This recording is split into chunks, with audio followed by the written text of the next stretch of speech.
دوستو، لاہور کے اندرون شہر کی تنگ گلیوں میں ایک پرانا سا کسائی خانہ تھا جسے لوگ چپے پائس والا کسائی کہتے تھے۔ یہ دکان کئی دہائیوں سے سستی قیمت اور بہترین ذائقے کی وجہ سے غریبوں کی امید بنی ہوئی تھی۔ جو گوشت لوگ بڑے ہوٹلوں سے خریدنا خواب سمجھتے تھے، یہاں وہی آدھی قیمت میں مل جاتا تھا۔ اس دکان کا مالک تھا اکرم قصائی، 55 سال کا، چہرے پر مسکراہٹ مگر آنکھوں میں کچھ ایسا خالی پن جیسے روح کہیں اور ہو۔ لوگ کہتے تھے کہ اس کے ہاتھ میں خدا نے ذائقے کا ہنر رکھا ہے۔ جب وہ چپے پائس کی قیمہ ہڈیاں الگ کرتا تو دیکھنے والے انگلیاں دانتوں میں دبانے لگتے۔ مگر یہ سارا کمال صرف ذائقے میں نہیں، راز میں تھا۔ ایک ایسا راز جسے خود اکرم بھی بچنا چاہتا تھا، مگر سکون رزق نے اس کی زبان سیدھی تھی۔ اکرم کا بیٹا سعد تقریباً 16 سال کا تھا۔ وہ روزانہ صبح 7 بجے دکان کھولتا، صفائی کرتا اور اپنے باپ کے ساتھ گوشت پیسنے کا کام سنبھالتا۔ سعد ایک معصوم بچہ تھا جو اپنے باپ پر اندھا یقین رکھتا تھا۔ پریشانی کی پہلی کرن۔ اکرم روزانہ صبح فجر سے پہلے ایک پرانی سفید سوزوکی وین سے گوشت کی بوریاں اتارتا۔ وین کا ڈرائیور فرحان نامی ایک عجیب شخص تھا۔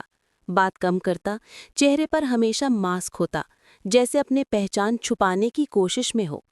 ایک دن سعد نے دیکھا کہ بوری میں سے گوشت کے ساتھ ایک چوڑی دار نیلی کنگن بھی تھی، جو یقیناً کسی جانور کی نہیں تھی۔ سعد نے باپ سے سوال کیا، ابا، یہ کنگن یہاں کیسے آئی؟ اکرم نے ایک سخت نگاہ ڈالی اور بس اتنا کہا، سوال وہ کرو جن سے پیٹ بھرتا ہے، دماغ نہیں۔ سعد خاموش ہو گیا، مگر اس کے دل میں خوف نے جگہ بنا لی۔ دوسرا جھٹکا۔ 2 دن بعد ایک گاہک گوشت لینے آیا۔ جیسے ہی اس نے گوشت کا پیکٹ کھولا، اس کے چہرے پر عجیب سا رنگ آیا۔ اس نے ہاتھ ڈالا تو ایک انسانی دانت اس کے ہاتھ میں آیا۔ وہ چیخ اٹھا، یہ کیا ہے؟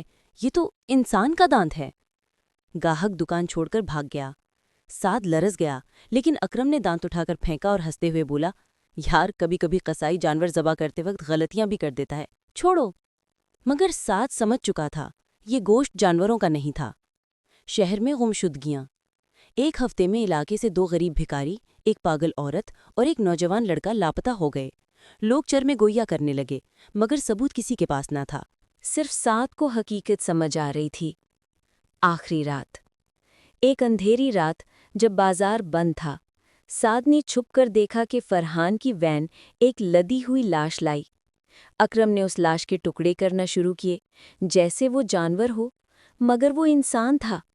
سعد کے قدموں کلے زمین نکل گئی۔ اس نے کانپتی آواز میں چیخ کر کہا، ابا، یہ کیا کر رہے ہیں؟ یہ انسان ہے۔ اکرم نے خون آلود ہاتھ اٹھایا اور آنکھوں میں نمی لیے بولا، بیٹا، اگر میں یہ نہ کروں تو ہم بھوکے مر جائیں گے۔ یہ لوگ جن کی لاشیں کوئی نہیں پوچھتا، ان کا گوشت کم از کم کسی کے کام تو آ رہا ہے۔ سعد رونے لگا۔ اس نے پولیس کو فون ملانے کی کوشش کی، مگر اکرم نے فون توڑ دیا اور بیٹے کو گلے لگا کر کہا،